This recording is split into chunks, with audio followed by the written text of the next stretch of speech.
how am I going to get all that roastiness and the chocolate and the coffee and all that? So I actually ended up coming up with the idea, instead of using water, let's just use all cold brewed coffee instead of the water. And then I went through all cold brew coffee instead of water. Wow, all of it. But that's interesting. I went through taste testing of 6 different coffee varietals that I did individual cold brews on, like half-gallon mason jars, and I even did some blends, and I took them all over to a buddy of mine who owns Cypress Brewing here in Edison, New Jersey, and he, like me, were big fans of dark beer, and so I basically had him kind of like, give me his input, like, all right, which cold brew do you think would kind of replicate a porter wort the best? And we were going through tasting all these, and actually even smelling like a lot of the the roasted grain, the roasted malts that you would use typically in a porter and all that, and smelling and tasting everything side by side. And we even actually came up with like a specific blend and ratio for that blend of 2 different coffee varietals that we use just to really hit the mark, and we really did. Wow. That's it. I mean, I like coffee meads, but I'm not a coffee drinker, so I'm trying to like parse that, like replace all the water with coffee. Sounds like too coffee to me. That's just well, me, no. though. So that's what I thought it was going to be, and so we only made like a 6-gallon batch of it for the first trial run, and I thought it was just going to be a huge coffee bomb. But what ends up happening is you're basically boiling that honey sweetened coffee. That's exactly what it is. Honey sweetened cold brew coffee in that kettle for an hour. So what ended up happening was it's just like, mega coffee everywhere as soon as we mix everything up, and we're bringing it up to a boil, and it's like, yeah, this is just going to be a huge coffee bomb. And then slowly throughout the boil, I think a lot of those aromatics that you're getting from that coffee are evaporating off. You're also kind of changing the flavor. The concentration is changing. The coffee's really being boiled literally for an hour. And little by little, it went from like a huge fresh pot of coffee to kind of like a real like stale pot of coffee to all of a sudden something that used to be coffee but is not coffee anymore by the end of that 1-hour boil. And what was left was everything that we wanted. The roastiness from the coffee, some chocolate notes, obviously some coffee notes as well. And what we needed the most was the color. We also used some really dark honey for that batch as well to just add to that color as well. It was a really surprising result to kind of a crazy experiment, but yeah, it sounds like it. That's interesting. So, Bobby, you've been pretty quiet today. Yeah, I'm listening. Yeah, I know you are. What did you see on the stuff that's coming up for the conference that you liked? Since we already know there's a lot. Sergio. Well, I go more towards the homebrewer stuff, and I understand like a lot of the business track is for people, business like TTD and stuff. So I wasn't really looking at that stuff, but I can understand why somebody who has a meadery is. But I'm looking at carvings, about fruit additions to melomels, Tom Repos with the bees, for bees, how to be a beekeeper. I want to definitely check that out. The girl from Liquid Alchemy, Robin, about her. Robin's a him. The recipe creating recipes. I think that's going to be a good one. Yeah, I think so too. I'd like to see who they get to talk on that. There's a lot of good ones coming up. It really stinks because a lot of them I would like to see both of them. Yeah, that was tough. And it's going to be picking. It's going to be hard. Yeah, that was tough. Well, putting here's the the best schedule thing together. about the conference, though. Yeah, the best thing about the conference, though, even from some being the ticket purchaser to the conference, you get audio video of every single presentation for free. Yeah, that's true too. Yeah, that's the best part about it is, yeah, you might not go be physically there for each and every one you want to participate in, but yeah, you're going to have them all anyway after the conference is over, and even if you can't make it, you still purchase all the videos. Yeah, definitely, and that's a big thing that it's gonna. Oh, okay. Chris wants to circle back to pecans for a minute. He says if crushed is better than whole, would coarse powder be better than crushed? I never crushed them. I'd rather crush. I wouldn't even bother crushing them. Yeah, I probably. I don't even think it's necessary to crush them. I don't know. I've always been a big believer in more surface area is good, but that's just me. Mm. You got more extraction. You just leave it longer. Yeah, well, that's true. I mean, you got more extraction space if you crush. But I tend to agree with you that I don't think it'll make a big difference. But I would at least cut them in half. That would just be me. And then he says, "What?" Give them sorry. Go ahead. You've made it. You've made the peak. Yeah, did you just throw them in whole? Yeah, I did. Yeah, I put them in bags and I threw them in. Yeah. Okay. All right. So the recommended amount to roast per gallon. I just baked them on a sheet. Okay. And threw them right in. Okay. And how many did you put per gallon? None of your business. No, not you. I'm asking Bobby. I'm asking Bobby. I'm going to do half pound and a pound. Okay, so half pound to a pound. And they were just a supporting flavor. I didn't want them out front. Okay. And then did you just chuck them on a cookie sheet and throw them in the oven? That's it. Okay. So, and Chris, if you're going to chuck them on a cookie sheet and throw them in the oven, lowish temperature and check them often and flip them so they don't get burnt. That's just that I know from roasting pecans to make Christmas candy pecans, candied pecans at Christmas time. So, was it what 275, 300, Bobby, or did you go higher?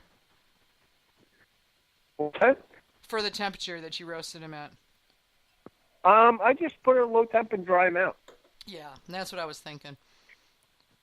You can roast them and if you really wanted to, but I just always take the a little safer way.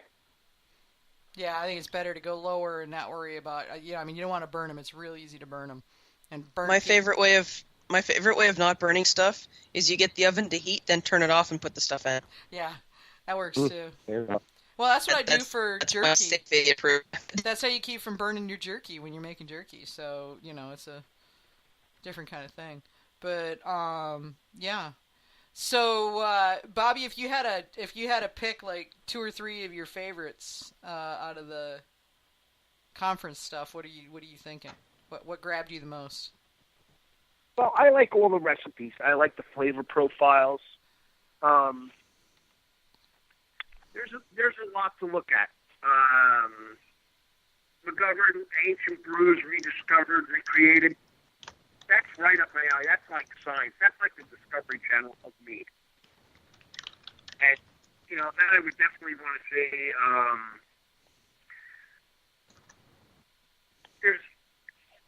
there's just so much, I want to see everybody. I want to hear everything for myself. But there's nobody I would walk out on.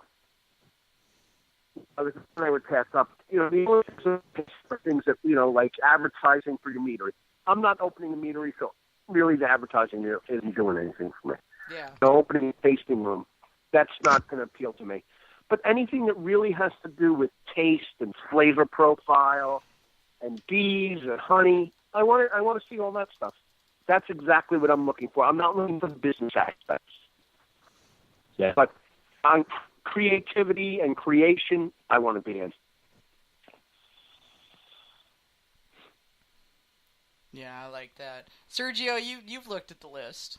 What did you see that grabbed you? You're coming at it from a little bit different perspective than Bobby, maybe.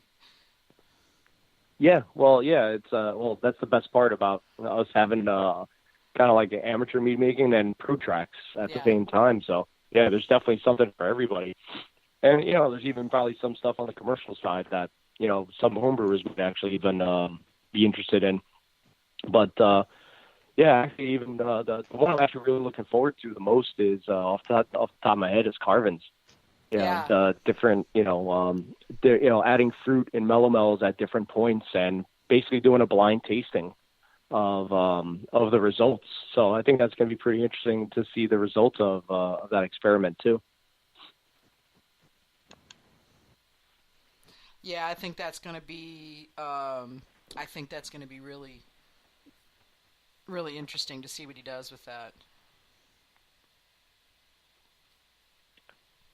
Yeah, it's really interesting because you don't hear too much. I mean, most people are in one camp or the other with adding fruit to melomels, right? A lot of people are in the camp of no, I put them all in primary.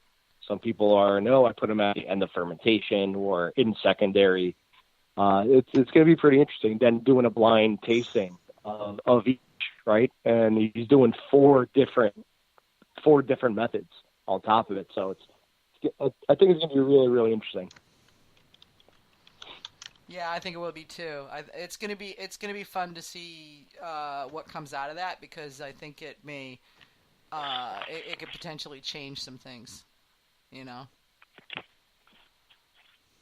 Oh yeah, and that's the thing. It's a lot of some people are stuck in their ways where they just think I'd rather just do it this way and not bother trying it another way, and then all of a sudden somebody else does it technically 4 different ways for you, and then you really you're gonna get to see like, oh wow, there is really a difference. I so like that better, or maybe they just might be I definitely like my way better, but at least they kind of have something to base their opinion off of. It's just it's just research, it's data, it's it's even and that's just why we got to sit in it's, with an open mind interesting. and look at the whole thing. Yeah. And to be able to taste everything right there, that's right up my alley. Yeah. Mm-hmm. Yeah. And I mean, shoot, there's stuff that I'm going to want to sit in on. I don't know if I'll get to or not, so I may end up doing like the people who can't attend and watching the videos later because I'll be kind of busy. But there's a bunch of stuff in there I want to see. And I've been making mead for 25 years, and I am every day learning things. There's it's the Wild West. We have no box. There are no boundaries to what we do. So the sky's the limit. There's always new things to find out. Yeah. And so I'm as pumped as anybody about what is going to be offered, because of the fact that there's stuff in there that I'm like, yes, I've been wanting to learn this stuff, and and I'm rubbing my hands together gleefully for the opportunity to get to sit down and let somebody else tell me what they're doing, rather than trying to suss it all out of a Facebook group.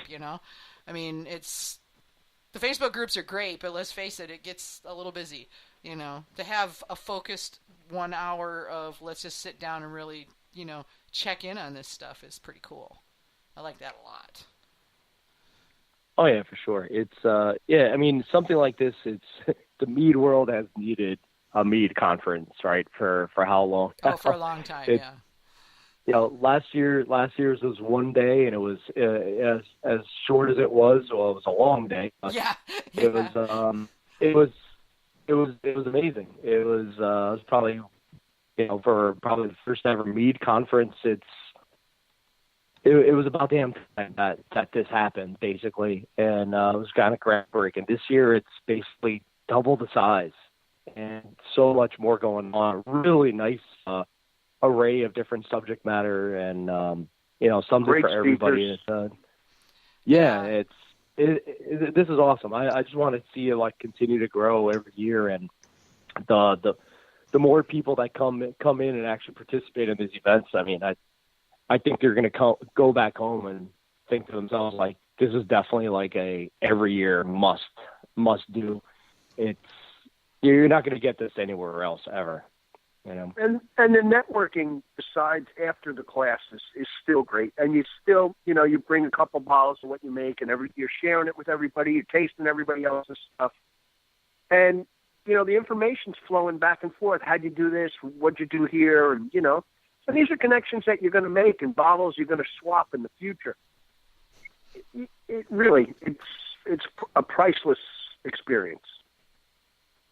Yeah. It really is. Yeah. Yeah, I tend to agree. I'm